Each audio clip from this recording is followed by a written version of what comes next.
in action. So good morning once again. You're listening to the Discomfort Zone.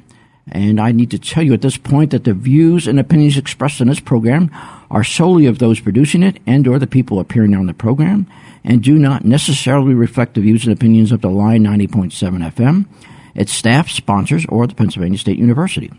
For details and a copy of the transcript of today's broadcast, you can email officers@theline.fm or write to the Line 90.7 FM WKPS 125 Hub Robeson Center, University Park, PA 16802. So once again, you are listening to the Discomfort Zone, and I'm your host, David. And I'm so pleased this morning, that to be able to tell you that you're not going to have to listen to me for a whole hour. I have a terrific guest in the studio. Lieutenant Colonel Bill Edmonds is with me this morning. He is here in State College because he's going to be speaking with Sam Richards' class. And I will just say up front that any friend of Sam Richards is a friend of mine. So I am just so thrilled to have him in the studio this morning. He is the author of an article, A Soldier Story, that you may have picked up. And another one, Moral Injury. And then just a recently released book, God Is Not Here. And so let me just begin by thank you for being here and say hi to our audience, Bill. Thanks, Dave. Great to be here. Hello, everyone. All right. So for those of in the audience who are not familiar with the work that you've been doing, give us a little background. How did you get to writing these books? And then we'll talk a bit about what's in them. Well, I'm one of, I guess, many American stereotypes, or archetypes, more correctly. I'm the descendant of Swedes and Germans and a few Native Americans that went west to become Oregon homesteaders. And I'm a brother of two Mexican and two Venezuelan sisters who later became my adopted sisters. I'm the older brother of a Oregon medicinal marijuana grower. No kidding. And I'm the son of two beautiful people who, after they graduated from UC Berkeley, they went in the Peace Corps instead of the Vietnam War. And as I grew up, I watched them essentially dedicate their lives to helping disadvantaged inner city kids in Los Angeles and then in a small rural immigrant community. But if you were to ask my family on where my story began, it was probably an unexpected life decision. At the age of 17, I decided to join the military and become an Army Ranger. And then I went into, after Desert Storm, this was many moons ago, after Desert Storm, I went back to college and got a degree in international relations and then a commission in the Army, a second lieutenant in the Army Infantry. Volunteered for Special Forces, and for the next 19 years, I guess dedicated my life to finding and stopping terrorists. But I guess Yeah. I wanted to be like my parents, making a difference in the world, but to do so in harmony with my character. So it was probably synchronicity that my first Special Forces assignment began in September of 2001. Wow. Okay. Yeah. So since those last 31 years, I've lived and worked throughout the world: Africa, Middle East, Arabian Peninsula, Asia, Europe. Accumulating both combat deployments and several near-death experiences. And those experiences left their scars. I wouldn't change a single thing about those experiences. Not because what happened should have happened, but because it did happen. And what did happen, put me on the journey that I am today, which I've described as one of backing through a side door into consciousness. That's a fascinating phase. So we're certainly going to talk about your book, and we'll talk about the articles you've written. We'll get to all that, but I kind of free flow here just a little bit, so I apologize for that. But this idea, that side door backing into consciousness, that phrase stuck out to me, and I wonder if you could explain what you mean by that. I mean that, Not to put you on the spot. No, I, as I think most human beings, we live in an illusion that we know ourselves, when in fact we're lost in our minds, and that we believe that there is an objective reality, when my experiences have shown me that reality is in fact your reality or my reality, and that I create my reality every single second of every single day, and that reality is a reflection of my inner state of being. And I think we can choose to step out of our incessant and compulsive and mostly negative thinking, and instead of always looking to a future as in the hopes of something better, the future always comes in the present moment. The future and the past are merely memory or anticipation. So, of course, our audience can't see that I'm connecting so much with what Bill is saying here. This idea. Well, I don't know. I should talk less and listen more. It's probably a good idea, but that we are creating a reality largely, in terms of how we approach things, and I'm not going to try to repeat it because you said it really good, really well. Wow, well, that was a fabulous explanation. Yeah, and this idea of, so, I don't know. Again, I apologize. I go here and there, but one of the things, and we just mentioned real briefly about the review in the New York. I read the review of your book in the New York Times, and one of the things that struck me just so oddly was almost a skepticism. And now, having talked about it with Bill just a little bit, I understand a little bit what the motivation for that might be. But a skepticism about, is this even true? Did this really happen? And, and like, well, it's in some places you put more than one person into one character in order to better, but this is something that authors do all the time in order to better explain something. And I thought, oh, you don't understand the nature of truth. Something that can be even fictional. Some of the best fiction is truth, right? It explains truth, Man from Mars. It's fiction, but it can be true. And you can also take things that are factual and twist them in such a way that they're not true. How to Lie with Statistics is a classic of that thing. So that was, so this idea, I'm going down the path, and I'll get back out of this here in a minute, but it's really an interesting question to me, how we determine what is actually true, and is that a teachable thing? Can we teach people how to figure out what's true? I don't know, but that may be a question for another day. So you can jump in at any point, but if not, the thing that kind of kicked off this was the article that you wrote. And maybe you want to talk a little bit about, I think it's really important for our audience to hear which article are you referring to? The Soldier Story. That was the first one I read. That goes back a little bit now. Yeah, that was in, I wrote that in the last 2 months of my 1 year deployment in Iraq. I think that was my third deployment, and I've had like 14 so far. But, wow. I wrote that article because I was in Iraq, and I was at the time I was observing ourselves from the other side of the fence, and I say that because I lived and worked on a tiny little Iraqi base in the center of Mosul, Iraq. And my job was to advise an Iraqi intelligence officer and his interrogations of his prisoners. And I worked in a little basement Iraqi prison to help him find, capture, and interrogate insurgents, and then so that he could find, capture, and interrogate more. Right.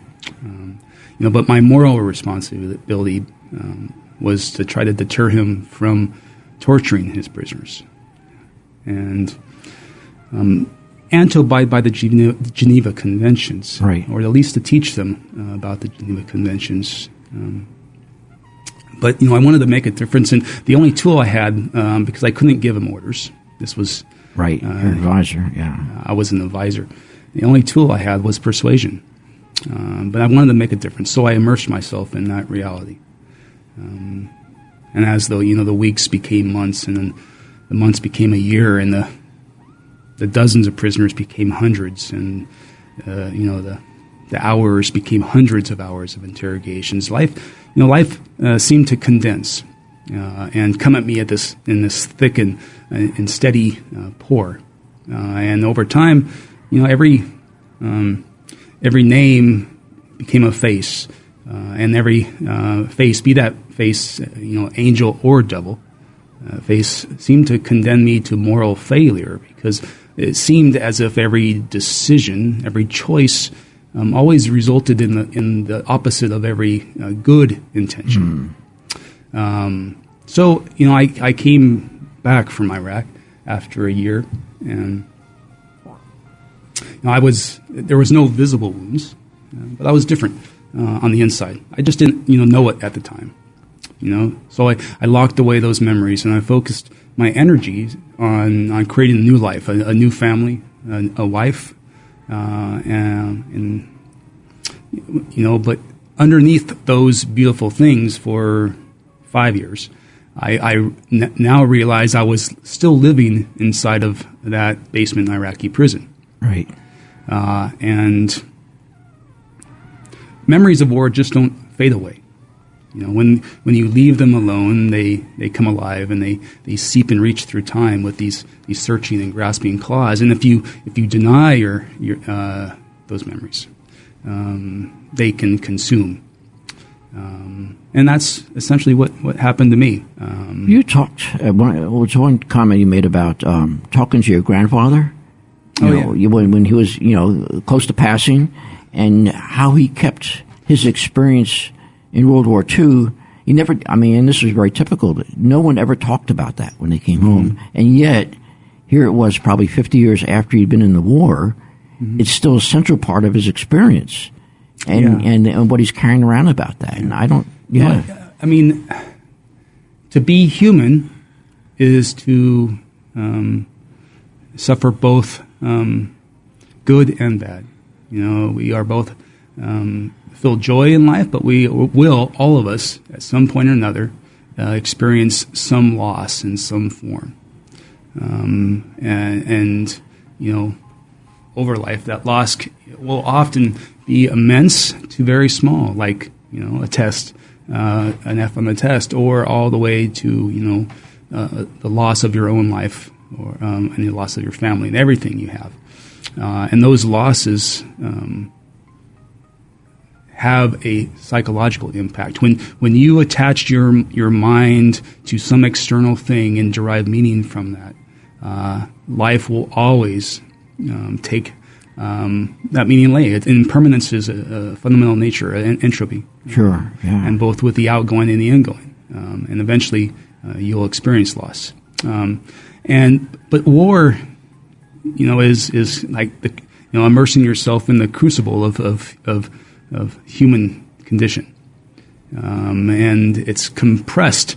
All of those, 100, the normal lifespan of loss and grief, can seem to be compressed into one small deployment. And I think military people, especially American military, they a great source of meaning that they get is from their morality, from the ideals, codes, and values that structure their world and give them a sense of order. We are in America raised on our morals. Military selects on and trains morality. Whether you agree with that morality or not, right, there is still a moral code. Well, that's one of the things that really stuck out to me, is this idea of how motivated by a sense of morality, wanting to do the right thing, that people that are in active service, that's a big part of their motivation. And the fact, in your story that you had parents that went to the Peace Corps, I'm wondering, if my audience is able to wrap their heads around that. Well, they didn't go to Vietnam. You volunteered to go to Iraq, and you're motivated by the same thing. That, and it's like, oh, my head is exploding. I cannot understand how that is. And yet, that's true. I mean, that is true. It's the word, the sense of idealism that brought you into that. And then, I err if I try to speak to you, but so you can correct me. And yet, the idealism was not enough to guarantee that the decisions that you made were satisfactory. Yeah. Is that right? I mean, yes, correct. And I'll go back because I realized I didn't fully answer your question about that. That's right. It's probably my fault. that first question about my first article. Essentially, I came to see from living inside of the prison. I came to see ourselves, America and Americans, and the American military from their perspective. And I was seeing how our policies and our strategies and our tactics, and most importantly, our one-on-one interactions between Iraqis and Americans were, we were creating more insurgents than we could ever capture or kill. Right.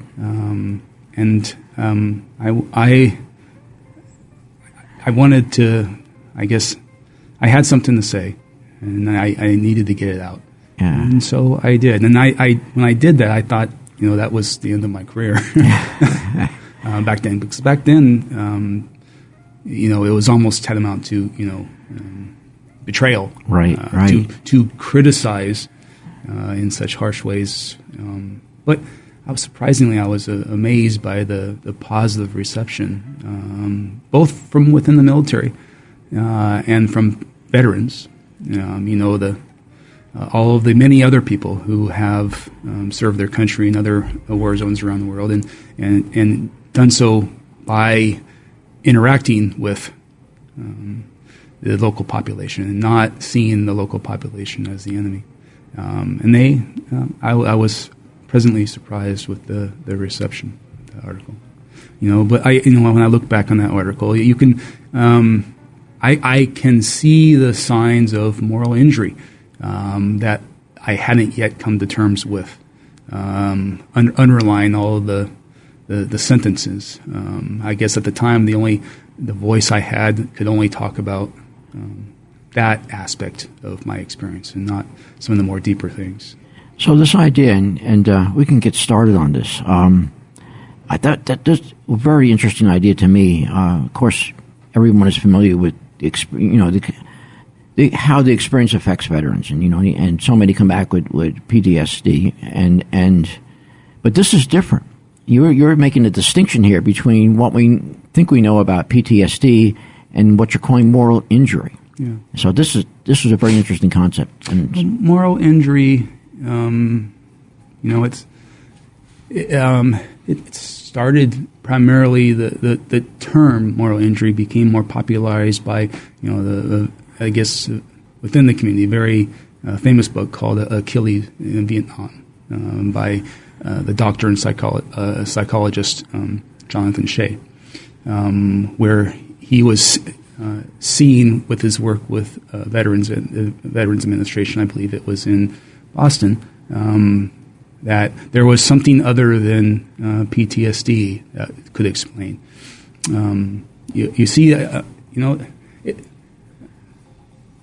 psychological trauma is not abnormal. It is it's part of being human, and any trauma is when some experience in life goes so wrong that it causes a cognitive dissonance. Now, PTSD, you have to have experienced some overwhelming threat to your life. It's fear. Right. PTSD is about fear and what fear does to you. But fear is just one of the many sources of cognitive dissonance. And I think we are, as a community, we try to put these psychological traumas into boxes, very small boxes, and we try to say and define that. And PTSD is one of the many small boxes. Yet there's other types of trauma other than fear of your loss of your own life.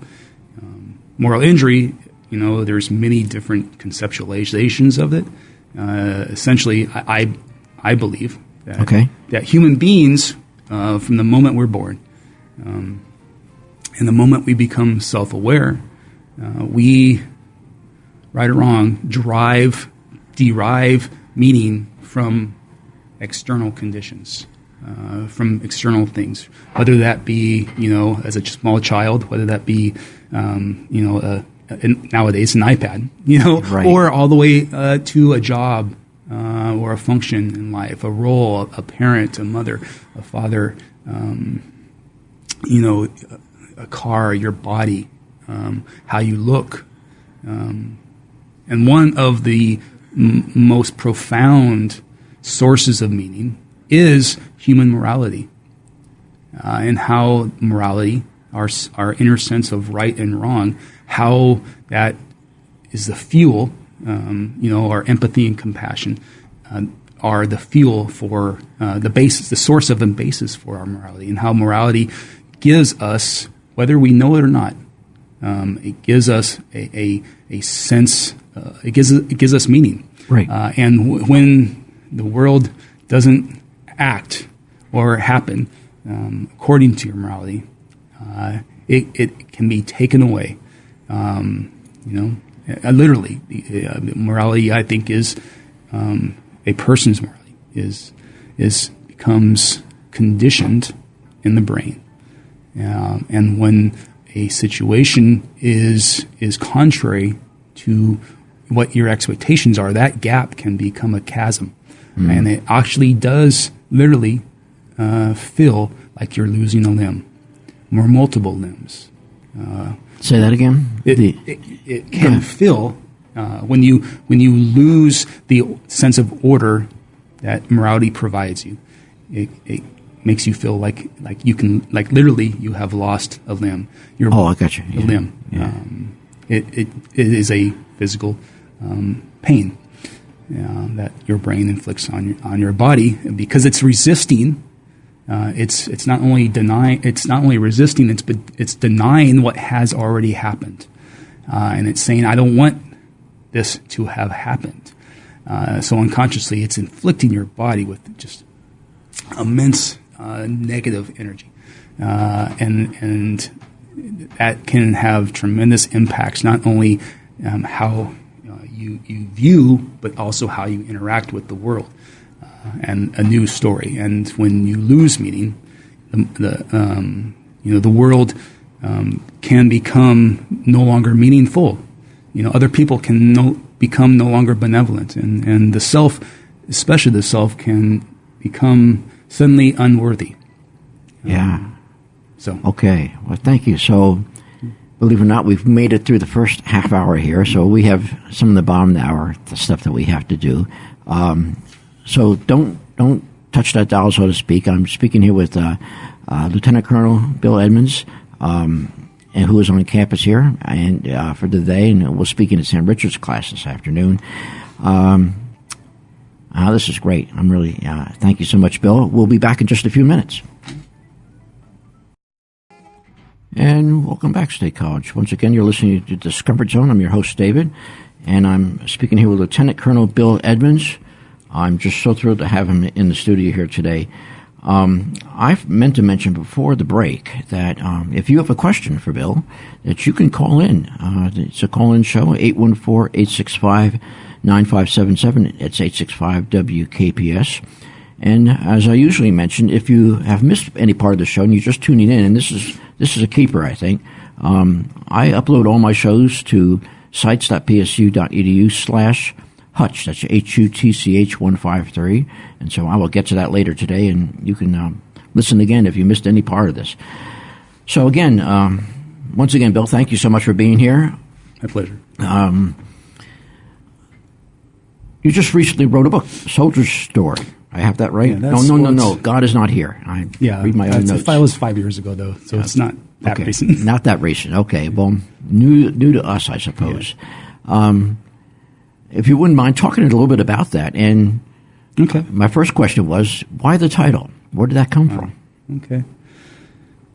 I think previously I already mentioned how, I was an advisor to an Iraqi intelligence officer who was been interrogating insurgents and traitors and terrorists for over 30 years. And it was my job to help him, but also, my responsibility to try to, convince him that torture wasn't the right decision, and how, over the many months, how essentially, how every prisoner, whether that person be a angel or devil, became a face, and that face seemed to, I felt condemned to moral failure, because it seemed as if every choice made in the present resulted in some consequence that was the opposite of that. What I thought was right. A good intention, and some prisoners provided information, but often it was, it came too late. I remember one prisoner let us know about a little girl who had become kidnapped and to make it into a sex slave. And so we went in to try to find her. And those who had kidnapped her, we found them, but not her. And we brought them in. And it was a family, a father, that father's brother, and that father's son. And we pitted them together. And I remember, the father, yelling, "It wasn't me who killed her. It was you. You're the one who shot her with 2 rounds to the back of the head." And then the brother would yell back, "Well, yeah, but you're the one who threw her body in the river." Later we found her in the reeds of the Tigris River. She was 12, and her name was Aisha. Or I remember we also got another interrogation. It just took too long, and the boy we found was inside of a hidden room in a house. He was chained to a wall, and he was covered with dried semen. He was their sex slave, and he was catatonic. And I remember convincing the Iraqis not to torture one prisoner who was stayed silent. So we had to release that person back onto the streets. If we couldn't get incriminating information or confession, that person had to be released. That person. So we did.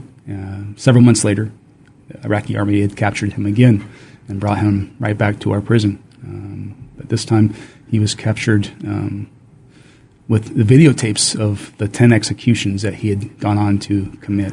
And I watched those videotapes, and to him, he said, I would either shoot them in the back of the head, or I would cut them her head off with a blade.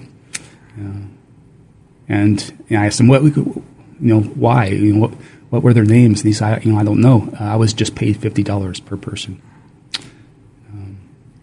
So those, and then another prisoner went on to kill other service members. One Master Sergeant Anthony Yost was killed entering a house that was booby-trapped by a former prisoner that we released. Tony is survived by his wife and 3 kids today. So it seemed, that I wanted to do good in the moment, in the present moment. Right. It seemed as if the future always was the opposite of my good intentions, or our good intentions. But I've come to understand that the future that we experience is a reflection of your inner state of being, and that only happens in the present. The future and the past are mind constructions, whether that be memory or the past, right, or the future, which is anticipation, prediction. The only thing real is what is happening now. This is true. Yeah, and so that's, and I think my year in Iraq, it taught me to understand the saying that has become a cliche, is that, the road to hell is paved with good intentions. Yes. Because an intention means you're doing something now to achieve something in the future. Yeah. So while we're on the break, I asked the question because I know it was in somebody's head, and Bill gave me the perfectly reasonable answer. I was thinking back, comparing his experience with that of his parents, who saw the Vietnam War and said, we don't want any part of that. We're going to be conscientious objectors, essentially, and we're going to go into the Peace Corps. And I said, what about the person who looks at it and says, well, I wouldn't have put myself in that situation. But the fact of the matter was, you were already in the military, so the idea of going to Iraq, it wasn't like you could see the Iraq War and say, oh no, that's not moral. I'm not going to be part of that. Mm-hmm. You're already there. And so then you end up saying, okay, how can I be a moral person in this situation? Because they're, good intentions. I mean, and so I just thought I would put that out there in case it was floating around anybody else's head. You have to, like you say, you're in the present, so you have to make decisions in the present based on your sense of what's the right thing to do. And you can't change the fact that, well, I'm in the present now. I mean, I can't go back to the past and make a different decision. I'm here now, and now what do I do? And I don't know. I hopefully that's reasonably lucid. Yeah. The military is merely a reflection of America. Yeah. Quite literally a reflection of America. We're just in microcosm. That's so important. A small 1% microcosm of America. Which, of course, as many people said, now that it's only the 1%, we don't have to pay attention to it so much. It's not in the public consciousness as much as it was back when we had the draft. So let me switch directions if it's okay. What are you, speaking about intentions, what do you hope comes out of, I mean, you kind of felt, we were talking before the show, you felt, I have to say this, what do you hope what do you hope to see happen as a result in some small way? I mean, what could you hoping to be a part of? Well, so I talked before about how when I came home from Iraq, I locked away those memories and focused my energies on, more beautiful things like my family or creating a new family, which I didn't have before. But, at time, after 5 years, living became so exhausting that literally not living became preferable. And those memories are still to this day. I can in virtual reality, immersive VR. The sights and sounds and smells and touch. I can remember, wanting to jump off a cliff or drive my car off the side of the road and how I'd be there, and seeing a tight corner approaching, but my speed would stay constant, and I would imagine my hands on the 10 and 2 of the steering wheel and not changing, and just right sense of floating and smiling and feeling free. But, then something unexpected happened. 8 years after I left Iraq, I was in Central Africa. I was part of the U.S. mission to help Africans find and kill Joseph Kony and stop his Lord's Resistance Army. And if you remember that group, since 1986, Kony and his band had been roaming South Sudan, Uganda, Democratic Republic of Congo, and Central African Republic for almost 20 years, and had killed upwards of 100,000 people, and abducted close to 60,000 children to become either child soldiers or sex slaves. And so it's our job to try to stop him and his group, which fortunately we did. We didn't find him, but we did stop his group. Anyway, so it's 2014, and I found myself flying back from a tiny little military outpost, a South Sudanese military outpost that was carved out from the jungles of South Sudan. And I was in this tiny little airplane, about 15,000 feet, and the engines purr was loud, but it was soothing.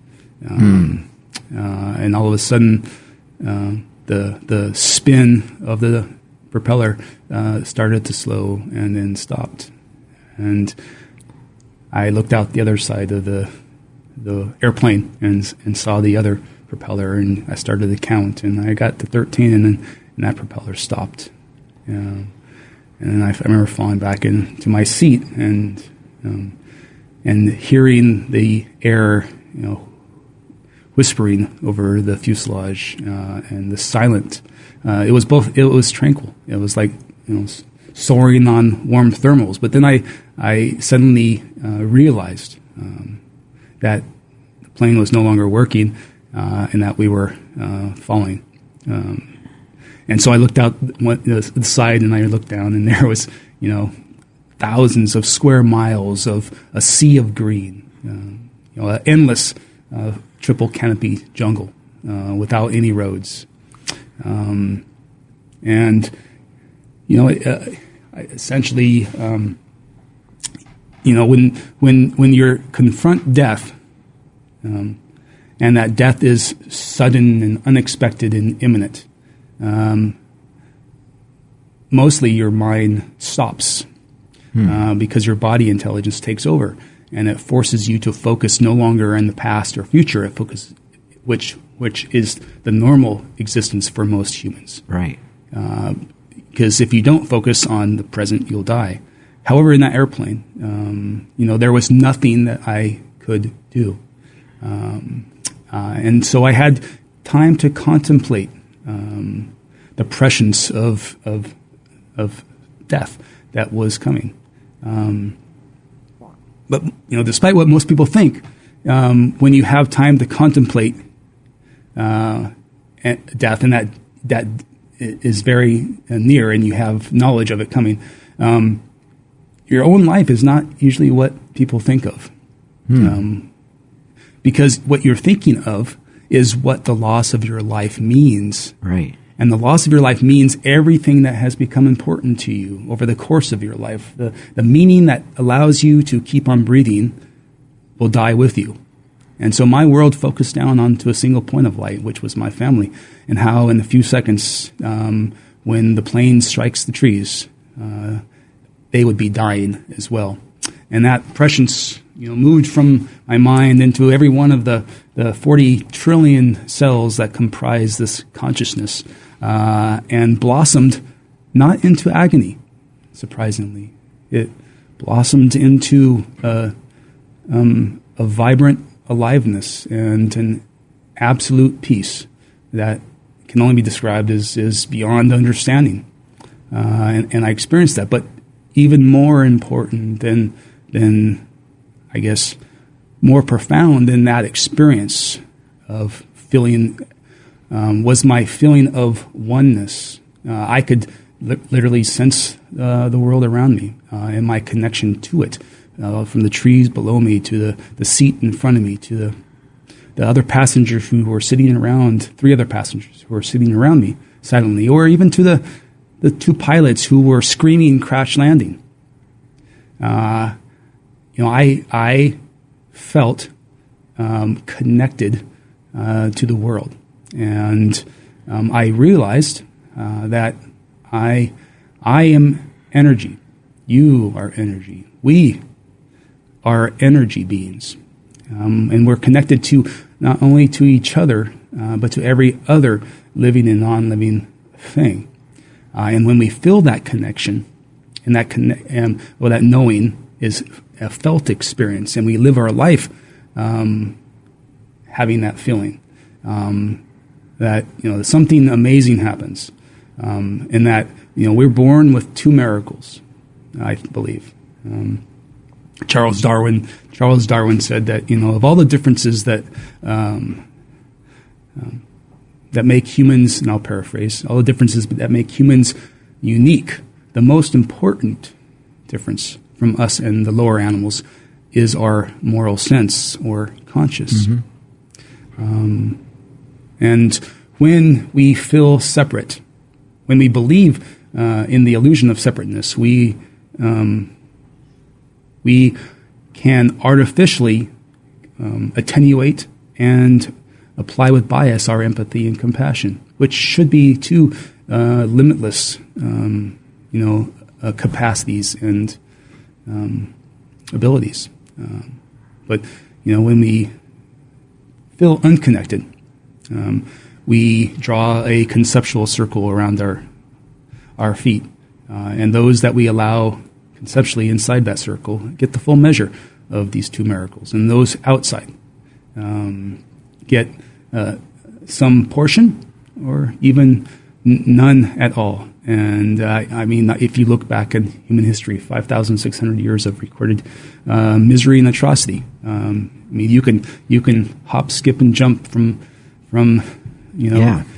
exclusive little empathy and compassion island to island all the way to the present day, where we are led by an island of one, and how the exact opposite is occurring simultaneously and paradoxically, that the entire human population can't even extend empathy and compassion around the planet. And I think we've become an existential threat, not only to ourselves, but the world. So I'm sitting here, and I'm hoping my audience has a similar reaction. I'm like, oh, that's what I've been trying to say. Yeah, Bill, this idea of, I actually have talked about it, the illusion of separateness. Mm-hmm. And if we could, hopefully you don't have to have a life-threatening situation to see that. No. I don't. I got pulled into this kicking and screaming. I was a particularly dense person. As we all are, yes. And so it took a lot of motivation to have me open my eyes. Close to 14 combat deployments and years of immense suffering, topped off with a couple near-death experiences. And when I in that plane, after that plane, I realized that I'd experienced this knowing, this oneness with totality previously. In other near-death experiences, from the sniper bullets that just missed, or the mortar or rocket rounds, or the suicide vests that blew just a second earlier, too early or too late. I was outside of the kill radius, or the hundreds of combat patrols. I can remember. Those were the times I felt most alive.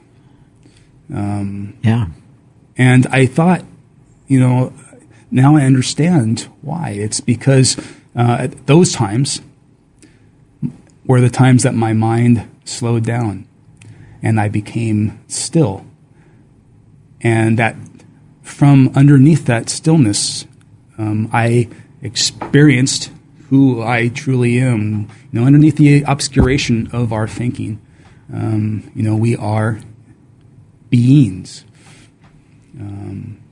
and that came through. But those sudden and unexplained moments of contentness, I allowed to leave unexamined and unexplained, and so it was quickly forgotten. But that airplane crash was different, and it smacked me over the head, I think, and that was when I have began that. What I said, that the journey that I'm on today, and which I always will be, which is the journey of coming back into consciousness, and I'll always be on that journey because it's the destination is to not forget. Right. Nearly every major religious, spiritual, or humanistic tradition has learned this wisdom previously, and forgotten, has forgotten what that original teaching was. They're all fingers pointing to a single destination, just using different words and different figurative language to point to that same truth that can't be put into a word. But those original teachings have been lost in the clouds of mistranslation and misinterpretation or intentional subversion for more earthly passions. I've been trying to find someone to have this conversation with for years now. So this is really good, and I'm left almost speechless, which is probably just as well. So, little dead air is okay. I mean, I just let people absorb that. I think, although this is probably the least important part of the story, obviously you're still here. Yes. So what happened? Well, unbeknownst to the passengers, at the very last second, the pilots had found a tiny little road. But we didn't know that. They were so focused on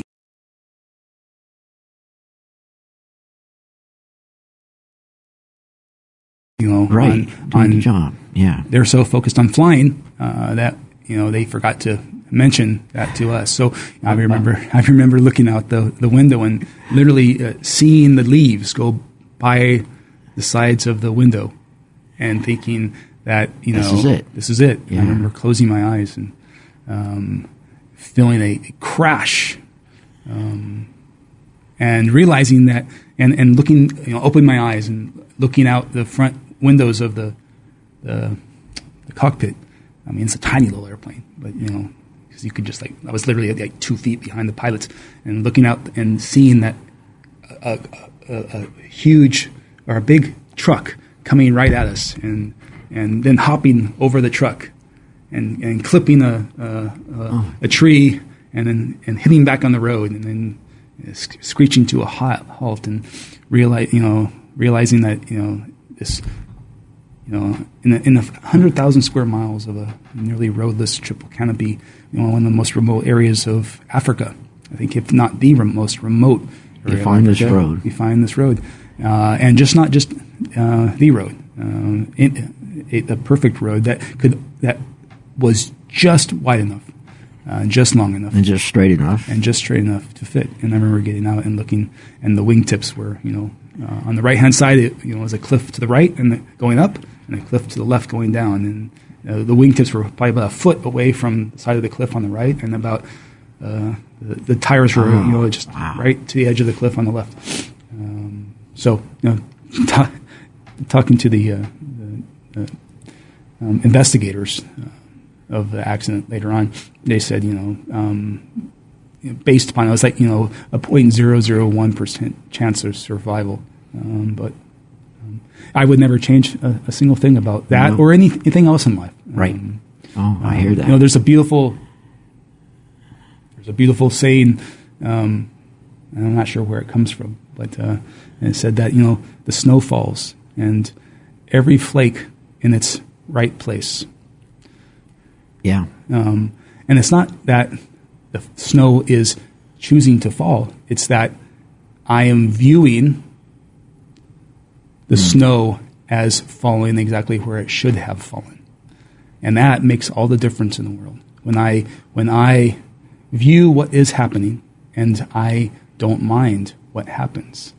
And I instead of labeling the present, good or bad, either pulling it toward me because I want it or pushing it away because I don't. When I allow things to happen, miracles tend to happen. Yeah. So, well, as I sometimes will say, it's all good. Yeah. Yeah. Wow, Bill. Okay, I know you have other things to do here today, but this has been so great. So get back to your point is, all right.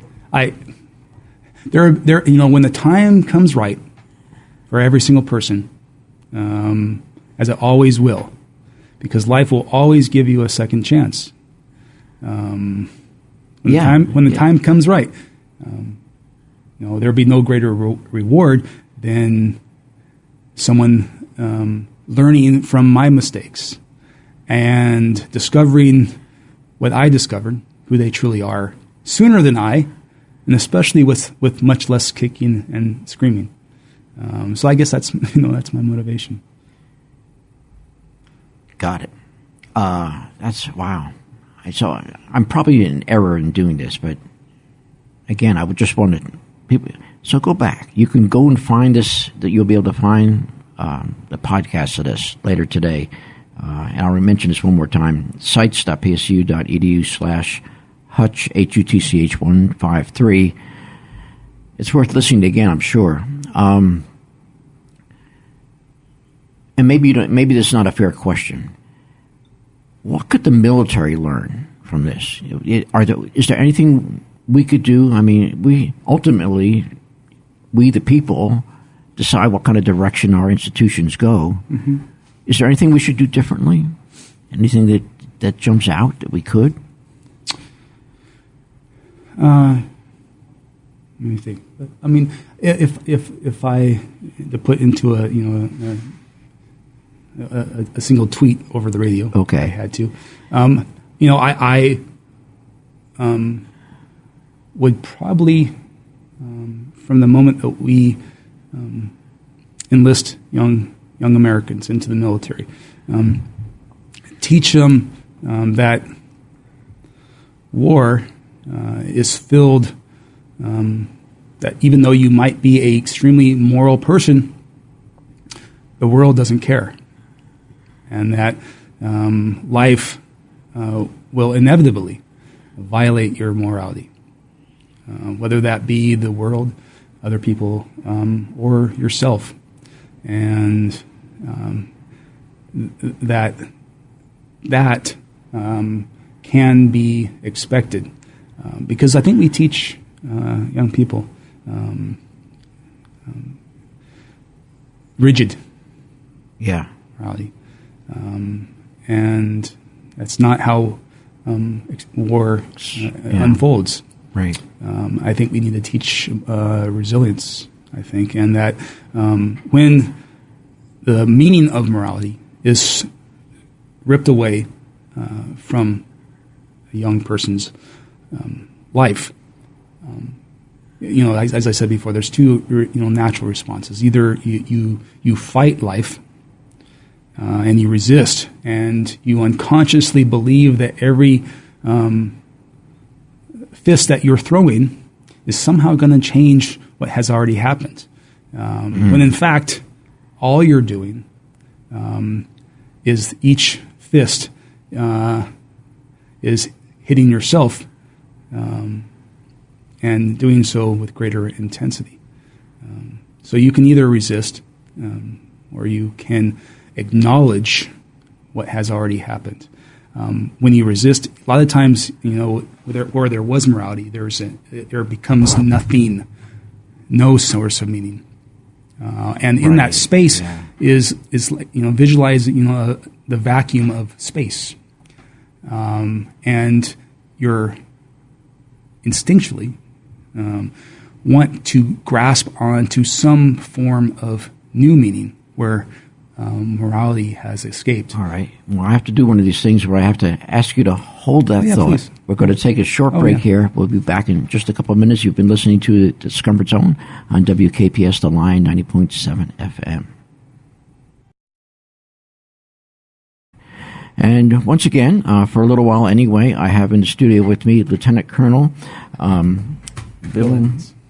Yes, Bill Edmonds. My apologies. Memory's not what it ought to be. And, well, you've been listening in. I'm not going to try to refresh all that we've talked about. But if you've missed any part of that, I'm going to encourage you to visit my sites.psu.edu/Hutch Hutch, Hutch 153 website, and we'll get that posted here later this evening. So anyway, Bill, let's try to pick up where we left off, if you can remember where that was. I believe that, I left off with that we, especially American military, derive a great source of meaning in life from our morality, and that when you go to war, you immerse yourself in the crucible of human existence, and other times those experiences rip that morality away. And in the space that where morality once existed, there becomes nothing. You are without meaning. And like vacuum of space, you can either deny or you can surrender. And when you deny or resist what has happened, other times your mind catches on and grasps for a new source of meaning to fill that space. And unfortunately, often that new source of meaning is immensely negative and counterproductive. When morality is lost, a lot of times the mind will grasp on two sources of meaning: rage at the world, rage at existence, whether that be God or something else, rage at other people and everyone else. And then you turn that rage inward. And rage turned inward is shame. Right. Which is much different than guilt. Guilt is about something you have done, an act. Guilt allows for repentance and absolution. Shame does not. Shame is about who you are as a person. Shame makes you want to sink into the floor and disappear. Shame and rage are extremely destructive.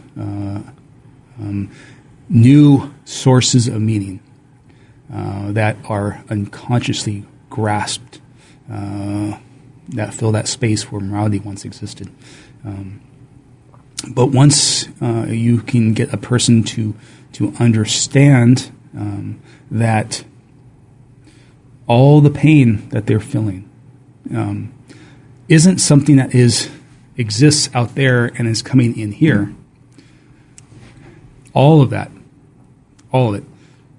every last ounce is coming from up here. Yeah. And I'm pointing to my head. That's right, yeah. And my body has no choice but to respond to the orders of my brain. And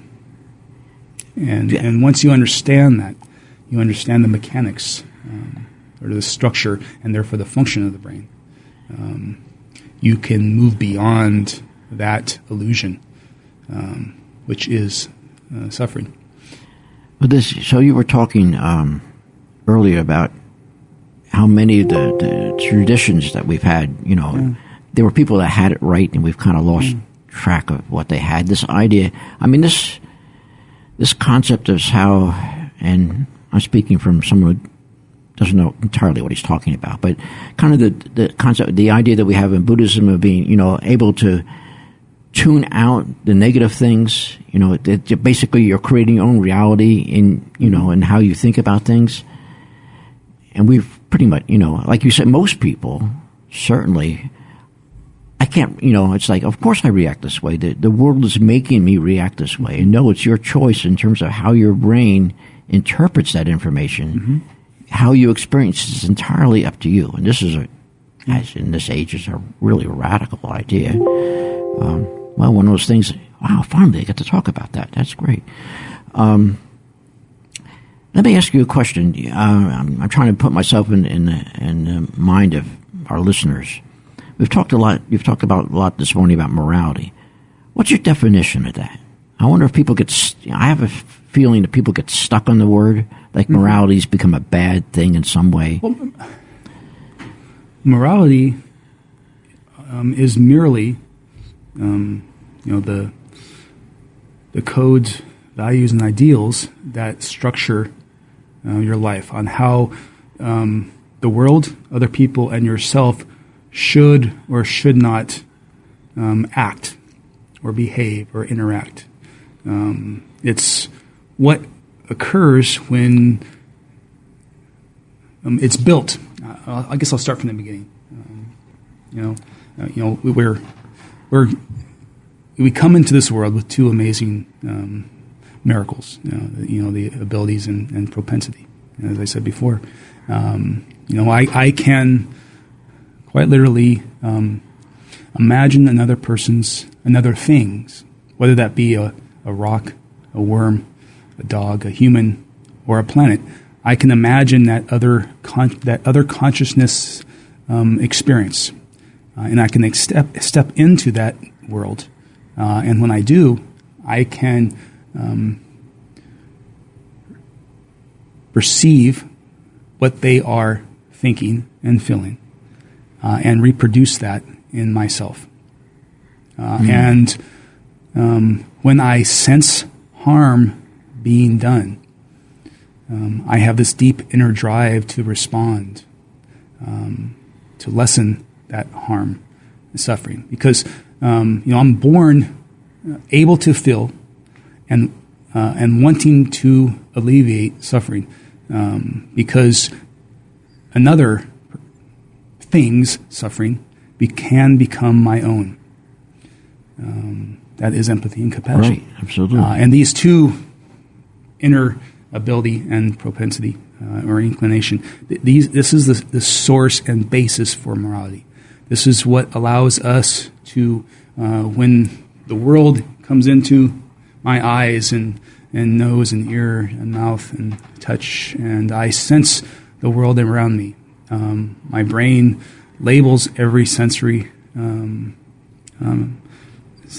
every sense, and I label it. And most often, that label is with the label of good and bad, whether that is something that is I want to pull toward me or I want to push away from me, and that is the source of morality. That is what allows the immense diverse range of moral codes and around the world, because they're all so very different. Even between you and me, right? Sure, it varies immensely. But there are some commonalities between people, I guess, and cultures and nations and even around races. Well, if I'm hearing you right, one of the things, morality is self-constructed. Yes. Now, where you get it from, I mean, you may get it. People may get it from the same source or from parents or friends or whatever. But I would say morality is comes from both nature and is nurtured, and from the moment we're born, life, whether that be a parent or experience or other peers or institutions, inculcate a morality, and we grow up, and that morality becomes much more profound and all-consuming as we grow, and the unconscious expectations that the world will abide by that strict code. Okay. Yeah. Okay, Bill. This is great. There's a lot to absorb. What didn't I ask here? What should I have asked you? I asked. I'm still figuring out this interviewing thing. I'm still working. Are you still working on it? Well, so am I. Good. I guess we're both. We're both students. That's always right. Yeah. Anything else about? I think before you mentioned God is not here. Oh, okay. Yeah. Well, you sort of got it. So just lay it out. I think you pretty much hinted at where that came from. I mean, the experience was, well, in the environment that I'm in here, where is God? I mean, where is this? And I don't know. I'm trying to put words in your mouth, and that's a mistake. So, if you want to touch on that again, that'd be. Well, God is not here. Well, I mean, that's the experience. That was the experience, right?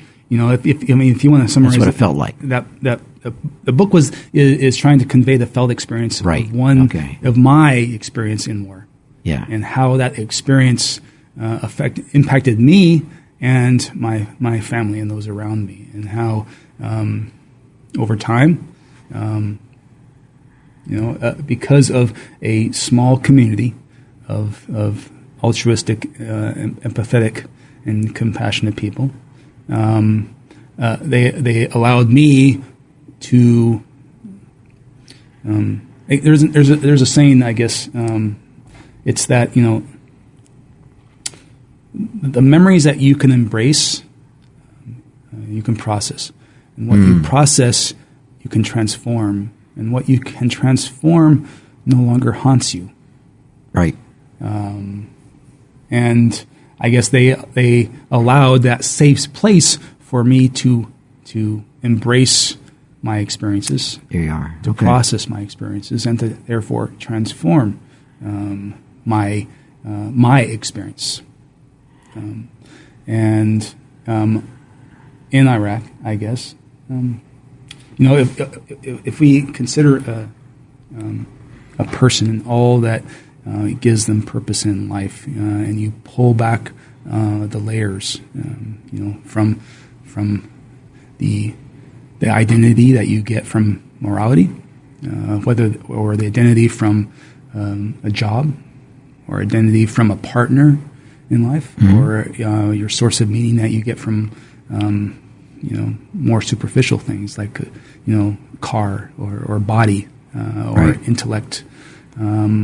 You pull all of these layers away, and you see who you are.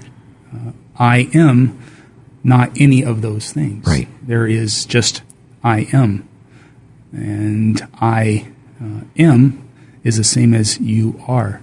Right. We all are. We are. Yeah. We are all different forms of consciousness, and we are all connected.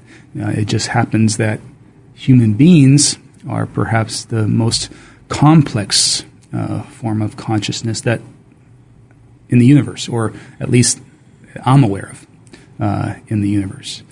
So, I'm pardon me interrupted. That random thought comes to mind. I don't know what direction you came in at the northeast corner of campus. There's this big statue that was erected recently. We are. It's kind of a Penn State theme. Oh, is it? And every time I see the statue, I said, "You don't know how profound that is." It's meant to. It's meant to identifying with Penn State, and but it's really pretty much deep. We are is a pretty profound idea. There's a over the entrance to the temple at Delphi to the god Apollo is a profound statement. It's know thyself.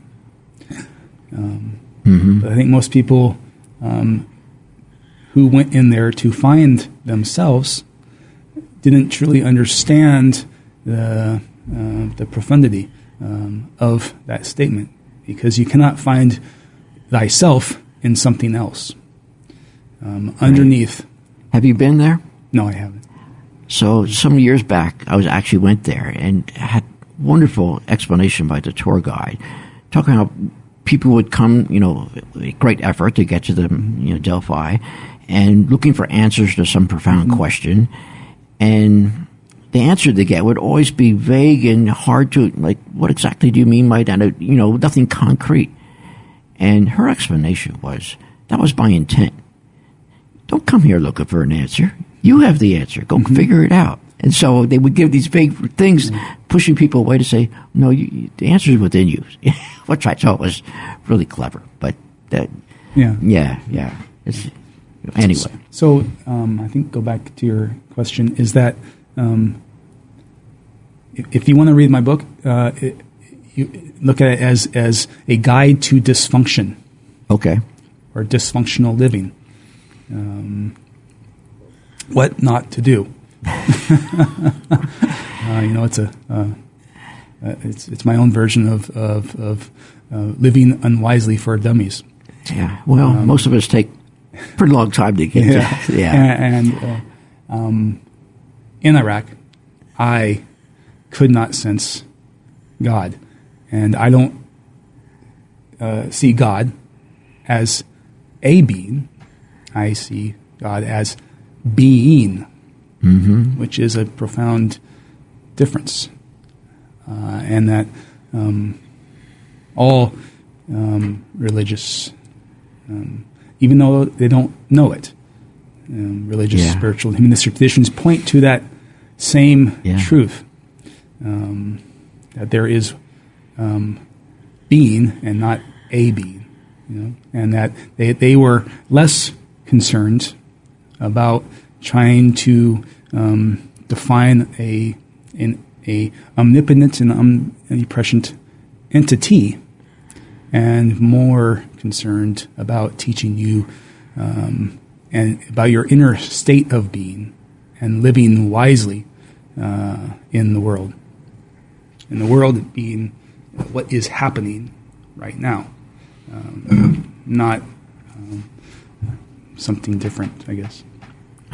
So, at risk, even though I called this show the Discomfort Zone, I found myself trying to know the audience and treading carefully, not saying things that, as I put people's heads on fire too much. But this idea, this is a conversation I've been longing to have for a long time. But in the Bible, one of the opening sentences, translated correctly, is "We are."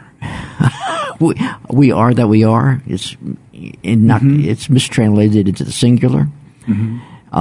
Anyway, I just think that's an interesting, going back to kind of the point that you're making. Anyway, so now I've done it. I've said it out loud.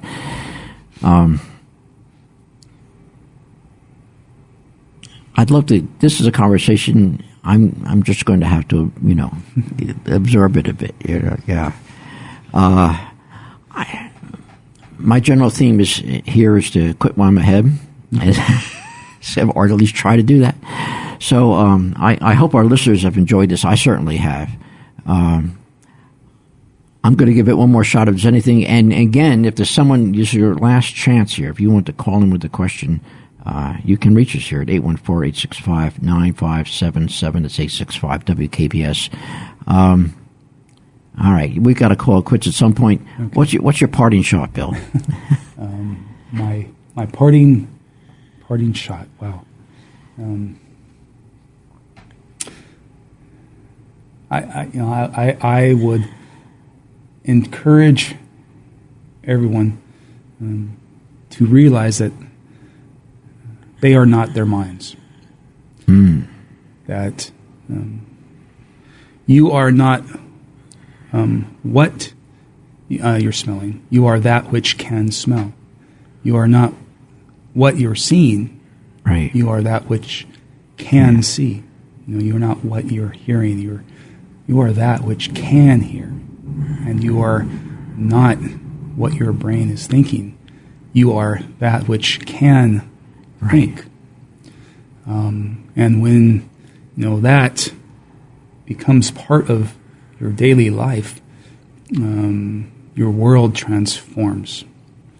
When you can step out of the prison that we are all in, the prison of our own creation that we are making brick by brick every single day, and not realizing that's where we live.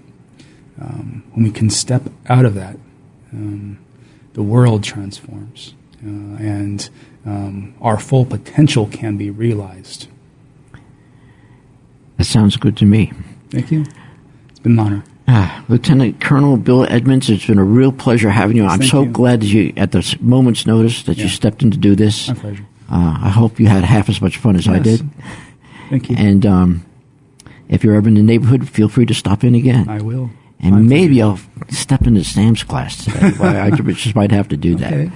All right. Well, thank you. Listeners, thanks for joining us today. Once again, you've been listening to the Discomfort Zone on the line 90.7 FM, WKPS. We will see you next week, I believe.